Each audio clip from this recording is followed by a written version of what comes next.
Hello student, आप सभी को अपने चैनल एग्जाम प्री पर स्वागत है। तो आप लोग कैसे होंगे? अच्छे होंगे, मस्त होंगे, ज़बरदस्त होंगे। तो आज की इस वीडियो में आपको देखने जा रहे हैं क्लास 9th का है। ठीक है, क्लास कितने का है? 9th का है, जो कि हम लोग देख रहे हैं पद वाला। ठीक है, पद कहने का मतलब होता है कि यहाँ पर आपको रैया दास के बारे में देखने जा रहे हैं हिंदी। ठीक है, रैया दास के जो भी है आपको इसमें से पढ़ने का है, उसी के बारे में देखने जा रहे हैं। ठीक है, रैया दास की जीवनी देखेंगे और इसके पद का जो अर्थ क्या होते हैं इसके बारे में देखेंगे। और इसके अलावा जो बात करेंगे इसका ऑब्जेक्टिव का भी क्वेश्चन आंसर देख लेंगे।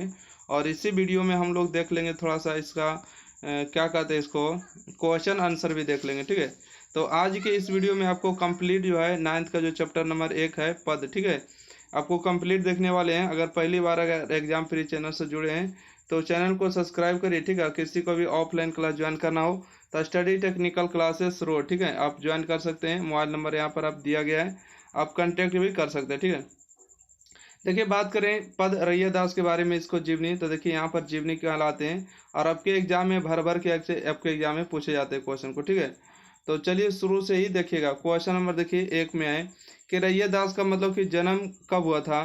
तो बताइए, रैया दास का जो जन्म हुआ 1388 ईस्वी में बनारस के उत्तर प्रदेश में जन्म हुआ। ठीक है, रैया दास का जन्म 1388 ईस्वी में बनारस उत्तर प्रदेश में जन्म हुआ। इनके पिता का नाम था संतोष दास और माता जी का नाम था कर्मा देवी। ठीक है, जिसको कलसा था कहते थे, कलसा कलसा कहते थे। और इनकी पत्नी का जो नाम था लोना देवी था। ठीक है, रैदास की पत्नी का नाम क्या था? लोना देवी था। अच्छा, इनके बात करिए कि इनका जो जन्म हुआ था बनारस में जन्म हुआ था। जो चर्मकार थे, चर्मकार लोग जो चमड़ा वगैरह के काम करते हैं, जो चमार जिसको कहते हैं ना, तो जो जूता वगैरह पॉलिश करते हैं, तो इनका जो जन्म हुआ था बनारस में जन्म हुआ था। बनारस में लोग काशी, ठीक है, वहीं पर इनका जन्म हुआ था और वहीं पर उनका निदान भी हुआ। अच्छा, यहाँ पर देखिए निदान की बात करें तो रैदास का जो निदान हुआ कब हुआ? तो 1518 ईस्वी में बनारस में भी इसका निदान हो गया। ठीक है, रैदास का निदान हो गया 1518 ईस्वी में। कहाँ हुआ निदान? तो बनारस में हो गया। ठीक है, चलिए अगला क्वेश्चन देखते हैं। अगला में है कि रैदास का जो प्रचलित नाम था वो रविदास था। ठीक है, रैदास का जो प्रचलित नाम था वो क्या था? तो कहिएगा कि रविदास था। ठीक है, क्या था? रविदास था। अगला हम बात करेंगे रैदास के गुरु का नाम क्या था। ठीक है, रैदास के गुरु का नाम क्या था? रामानंद था। ठीक है, रैदास के गुरु का नाम क्या था? रामानंद था। रैदास मीरा के गुरु के रूप में जाने जाते। ठीक है, अगर पूछेगा कि बताइए मीरा के गुरु कौन है, तो रैदास खुद थे। और बात करें यहाँ से कि रामानंद के कुल कितने शिष्य थे, तो रामानंद के 12 शिष्य थे। ठीक है, 12 में से एक रैदास भी थे। ओके, यहाँ पर बात करें रैदास किस युग के कवि है, तो मध्य युग के कवि थे। ठीक है, रैदास जो है मध्य युग के कवि है। रैदास किस कोटि के कवि है, तो संत कोटि के कवि है। और किस भक्ति धारा के कवि है, तो निर्गुण भक्ति धारा के कवि है। ठीक है, रैदास जो है संत कोटि के कवि है और निर्गुण भक्ति धारा के कवि है। ठीक है, बात करें रैदास जो है मूर्ति पूजा और तीर्थ यात्रा जैसे दिखावे में विश्वास नहीं करते। ठीक है, रैदास जो है मूर्ति पूजा हो, तीर्थ यात्रा हो, जैसे दिखावे में विश्वास नहीं करते हैं। अब यहाँ पर बात करते हैं रैदास की आंतरिक भावनाओं और आपसी भाईचारों को ही सच्चा धर्म मानते हैं। अगर आपसे पूछे कि रैदास की आंतरिक भावना और आपसी भाईचारों को क्या मानते हैं, तो सच्चा धर्म मानते थे। ठीक है, कौन धर्म मानते हैं? सच्चा धर्म मानते थे। उम्मीद है कि आपको यहाँ तक समझ में आया। ठीक है, अब यहाँ से आगे बात करें कि रैदास और सॉरी, यहाँ देखिए रैदास, जो यहाँ रैदास होगा, गलती से मिस्टेक प्रिंट है, ध्यान दीजिएगा। ठीक है, रैदास कबीर और मीराबाई के समकालीन थे। ठीक है, रैदास कबीर और मीराबाई की क्या थे? समकालीन थे, मतलब शासक थे। बात करें रैदास की, इनकी ख्याति से प्रभावित होकर सिकंदर लोदी ने इन्हें जो है दिल्ली आने का निमंत्रण भेजा। ठीक है, रैदास की जो माँ कब और कब उसको प्रभावित होकर सिकंदर लोदी, कौन लोदी? सिकंदर लोदी ने उन्हें खुद दिल्ली आने का निमंत्रण भेजा था। ठीक है, अगला हम बात करेंगे कि रैदास जो अपनी कव का जो भी प्रयोग करते थे इनकी रचना में, तो कौन सी भाषा का प्रयोग होते थे? तो ब्रज भाषा का प्रयोग करते थे। ठीक है, कौन सी भाषा का? ब्रज भाषा का प्रयोग करते थे अधिकतर मात्रा में। ठीक है, रैदास अपनी कव रचनाओं में ब्रज भाषा का प्रयोग करते थे, जिसमें से ब्रज भाषा में हो जाते हैं आपको अवधी हो गया, राजस्थानी हो गया, उर्दू हो गया। खाड़ी बोली के शब्दों का क्या होते हैं, तो बोलिएगा कि मिश्रण होते हैं। ठीक है, इन सभी का क्या होते हैं? तो मिश्रण होते हैं। ठीक है, रैदास जो है यानी कि अवधी, राजस्थानी, उर्दू, फारसी, खाड़ी बोली शब्दों का मिश्रण प्रयोग करते थे। रैदास के कुल कितने पद है, ये आपको एग्जाम में पूछे जाते हैं, ठीक है, कि रैदास के कितने पद है, तो 40 पद बताएगा, ठीक है। सिखों के पवित्र धर्म ग्रंथ है जिसका नाम है गुरु ग्रंथ साहब, ठीक है, गुरु ग्रंथ साहब। आपसे अगर पूछ दे कि सिखों के पवित्र धर्म ग्रंथ कौन है, तो गुरु ग्रंथ साहब है, ठीक है। रैदास की उपमा और रूपक अलंकार जो विशेष रूप से प्रिय है, ठीक है। रैदास की उपमा और रूपक जो अलंकार है, रूपक अलंकार विशेष रूप से क्या रहे, प्रिय रहे। यानी कि रैदास जो है मन ही मन ईश्वर की भक्ति करते हैं, ठीक है। रैदास जो है किसी तरह से फूल नहीं चढ़ाते, जल नहीं चढ़ाते, ठीक है, और फल नहीं चढ़ाते। रैदास जो है खुद कैसे करते हैं, तो मन ही मन ईश्वर की भक्ति करते हैं, ठीक है। तो उम्मीद है कि आपको यहाँ तक समझ में आ गया होगा। चलिए अगला बात करते हैं यहाँ से, ठीक है। देखिएगा यहाँ से अगर हम बात करें कि रैदास, ठीक है, रैदास जो है मन ही मन ईश्वर की क्या करते हैं, भक्ति करते हैं। रैदास ईश्वर के रूप में अपने हृदय में बसा रखते हैं, ठीक है, बसा कर रखते हैं। रैदास जो ईश्वर के स्वरूप है उसकी रूपरेखा को है अपने हृदय में, कहाँ पर, तो बोलिएगा अपने हृदय में बसा कर रखे हुए, ठीक है। रैदास की दृष्टि में ईश्वर की पूजा अर्चना के लिए चढ़ाए जाने वाले दूध हो, फल हो, फूल हो, जल तथा समस्त सामग्री जूठे और गंदे है, ठीक है, इसलिए इन सबको चढ़ाना बेकार समझते हैं। रैदास की दृष्टि में ईश्वर की पूजा हो, पूजा अर्चना के लिए चढ़ाए जाने वाले दूध, फल, जल, समस्त सामग्री जूठे और गंदे, ठीक है। अब यहाँ से आपको लेखक परिचय हो जाने बाद इसका अर्थ देखते हैं, ठीक है। रैदास के पद जो है इसका अर्थ देखने वाले हैं, तो वीडियो को शुरू से अंत तक बने रहिएगा, तभी आपको पूरा का पूरा मजा आने वाला है, ठीक है, और नहीं बने रहिएगा तो आपको मजा नहीं आने वाला है। देखिए पहला में है कि अब कैसे छूटे राम नाम रट लागी, ठीक है, अब कैसे छूटे राम नाम रट लागी। रैदास कवि कहते हैं कि हे प्रभु, हे प्रभु, आपके नाम की माला मैं इस प्रकार जपता हूँ कि अब चाहकर भी छूट नहीं सकता, ठीक है। रैदास कवि कहते हैं कि हे प्रभु, हे प्रभु, आपके नाम की माला मैं इस प्रकार जपता हूँ कि मैं अब चाहकर भी आपकी आपकी जो नाम है अब वह छूट भी नहीं सकता, ठीक है। तो यहाँ पर आपको स्पष्ट लिख दिया गया। रैदास कवि कहते हैं कि हे प्रभु, आपके नाम की माला मैं इस प्रकार जपता हूँ कि अब चाहकर भी वह छूट नहीं सकता। चलिए अब दूसरा लाइन को देखिएगा, ठीक है। दूसरा लाइन में आपको बताया गया कि देखिए कहते हैं प्रभु तुम चंदन हम पानी जाके अंग अंग बस समानी, ठीक है। इसका मतलब होते हैं यहाँ देखिए कहते हैं कि प्रभु, कवि कहते हैं कि हे प्रभु, यदि तुम चंदन हो तो मैं पानी हूँ। जिस प्रकार चंदन को पानी में घोलने से चंदन का सुगंध पानी के बूंद बूंद में समा जाता है, ठीक है, ठीक उसी प्रकार आपकी भक्ति मेरी अंग अंग में समा गई है। तो यहाँ पर आपको कह रहे हैं, कौन कह रहे हैं, तो यहाँ पर रविदास जी कह रहे हैं, रैदास जी कह रहे हैं, क्या कह रहे हैं, रैदास प्रभु जी कह रहे हैं कि कवि कहते हैं कि हे प्रभु, यदि तुम चंदन हो तो मैं पानी हूँ। जिस प्रकार चंदन को पानी में घोलने से चंदन का सुगंध पानी में बूंद बूंद में समा जाता है, ठीक उसी प्रकार से आपकी भक्ति मेरे अंग अंग में समा गई है। अब चाहकर भी हम जो है आपके नाम का जो रट लगी है वो छूट नहीं सकता, ठीक है।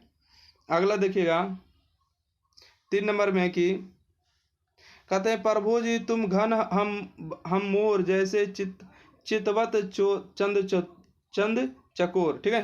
कहते हैं प्रभु जी तुम घन बन हम मोर जैसे चितवन, यहाँ चितवन होगा, चंद चकोर। कहते हैं कि हे प्रभु, यदि तुम घन हो, घन के मतलब बादल हो, तो हम मोर है, ठीक है। जैसे कि बारिश होते हैं तो बादल तरसते हैं, मोर जब मोर देखते रहते हैं, ठीक है, जैसे चितवन चकोर, जैसे चितवन जो होते हैं चंद्रमा को हमेशा देखते रहते हैं चकोर पक्षी, उसी प्रकार से मैं भी आपको देखते रहता हूँ। तो यहाँ देखिए आपको अर्थ लिखा गया, ठीक है।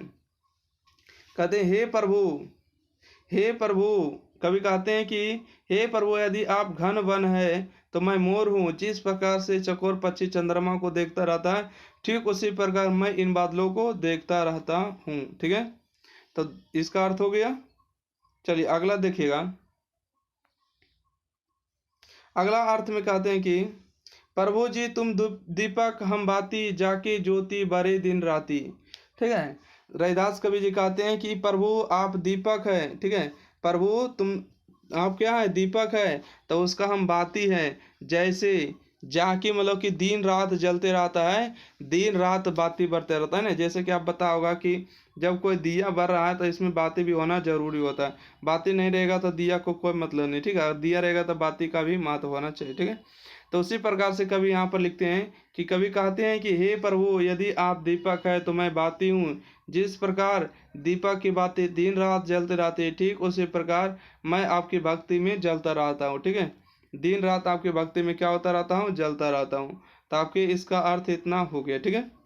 कवि कहते हैं कि हे प्रभु यदि आप दीपक है तो मैं बाती हूँ। जिस प्रकार बाती की दीपक की बातें दिन रात जलते रहती है, ठीक उसी प्रकार मैं आपकी भक्ति में जलता रहता हूँ। अगला देखिएगा, यहाँ पर बताया गया कि प्रभु तुम चंद सॉरी क्या है, कहते हैं कि प्रभु प्रभु जी तुम मोती हम धागा, जैसे सुनी मिलत सुहागा। इसका मतलब होता है प्रभु तुम मोती हो तो हम धागा के समान है, ठीक है। ये प्रभु यदि आप मोती है, ठीक है, आप क्या है, मोती है, तो हम धागा के समान है। जैसे अगर कोई सुहागा स्त्री अगर कोई पहन लेता है सोना को तो क्या हो जाता है, पवित्र हो जाता है, शुद्ध हो जाता है। उसी प्रकार से मोती का महत्व होता है परंतु धागे का कोई कीमत नहीं होता है। अगर मोती में अगर धागे को समा दिया जाता है तो धागे का भी कीमत बढ़ जाता है, ठीक है। जैसे सोना में कोई भी महत्व नहीं होता, अब अगर सोना का अगर जेवर बना दिया जाए तो उसका महत्व बन जाता है ना। तो उसी प्रकार से कहते हैं, यहाँ देखिए स्पष्ट लिखा गया है कि कवि कहते हैं, ठीक है, कवि कहते हैं कि हे प्रभु यदि आप मोती है तो मैं धागा हूँ। जिस प्रकार सोना को सुहागे के संपर्क में लाने से सोना खारा हो जाता है, ठीक उसी का प्रकार मैं भी तुम्हारे संपर्क से पवित्र हो जाता हूँ। अब देखिए यहाँ पर अगला स्पष्ट तीन बोल अगला है कि प्रभु जी तुम स्वामी हम दासा, ऐसी भक्ति करे रैदासा, ठीक है। कहते हैं प्रभु तुम स्वामी हम दासा, ऐसी भक्ति करे रैदासा। कवि कहते हैं कि हे प्रभु आप मेरे स्वामी हैं और मैं आपका दास हूँ, इसी भावना से मैं आपकी भक्ति करता हूँ, ठीक है। इसी भावना से मैं आपकी भक्ति करता हूँ, ठीक है। तो एक जो पद था इसका खत्म हुआ, इसका दूसरा दोहा देखिएगा, ठीक है। कहते हैं कि राम नाम पूज कहाँ चढ़ाऊँ, फल अरु मूल अनुप ना पाऊँ, ठीक है। कहते हैं राम मैं पूजा कहाँ चढ़ाऊँ, ठीक है। राम से कहते हैं कि मैं पूजा कहाँ चढ़ाऊँ, फल जो है अरूप मूल, जिसका जो फल फूल है क्या हो गया, जूठा हो गया, कहाँ चढ़ाऊँ, ठीक है। कवि कहते हैं हे प्रभु मैं आपकी पूजा में क्या चढ़ाऊँ, क्योंकि पूजा में प्रयोग किए जाने वाले फल और फूल सभी जूठे हैं, ठीक है। तो मैं कहाँ चढ़ाऊँ। अगर किसी को भी व्हाट्सएप ग्रुप पर जुड़ना हो, देखिए पीडीएफ वगैरह लेना हो तो 906571 संपर्क करिए, आपको पीडीएफ मिल जाएगा, ठीक है। तो यहाँ से अगर हम बात करें, अगला कहते हैं कि थनहर दूध के बछरू जुठारू। सुनिएगा क्या कहते हैं, थनहर दूध के बछरू जुठाऊ, मतलब दूध जो गाय के जो दूध के थान होते हैं उसमें बछड़ा जुठा दिया है। यानी पुनहुप भवर ने की जो क्या कहते हैं उसको, यानी फूल के जो भावरा, फुनुक में मतलब फूल के जो भावरा होते हैं, भावरा जुठा दिए। जल के मीना, मीन के मतलब मछली, मछली ने गंदा कर दिया पानी को, ठीक है। तो इसका मतलब होता है कि गाय के जो दूध है बछड़ा ने जुठा दिया है, और फूल जो है भौरा ने जुठा दिया है, और जल जो है मछली ने गंदा कर दिया है। तो कैसे आपकी पूजा करूं, ठीक है। तो यहाँ पर कहते हैं कि कवि कहते हैं कि हे प्रभु आपको चढ़ाए जाने वाले दूध गाय के बछड़े ने, फूल को भौरे ने तथा जल को मछली ने जूठा कर दिया है, तो आपको कैसे चढ़ाऊं, ठीक है। आपको उम्मीद है समझ में आ रहा होगा, ठीक है। अगला देखिए कहते हैं कि मलहगिरी बोधिया भंगा विष अमृत दोहु एक के संग, ठीक है।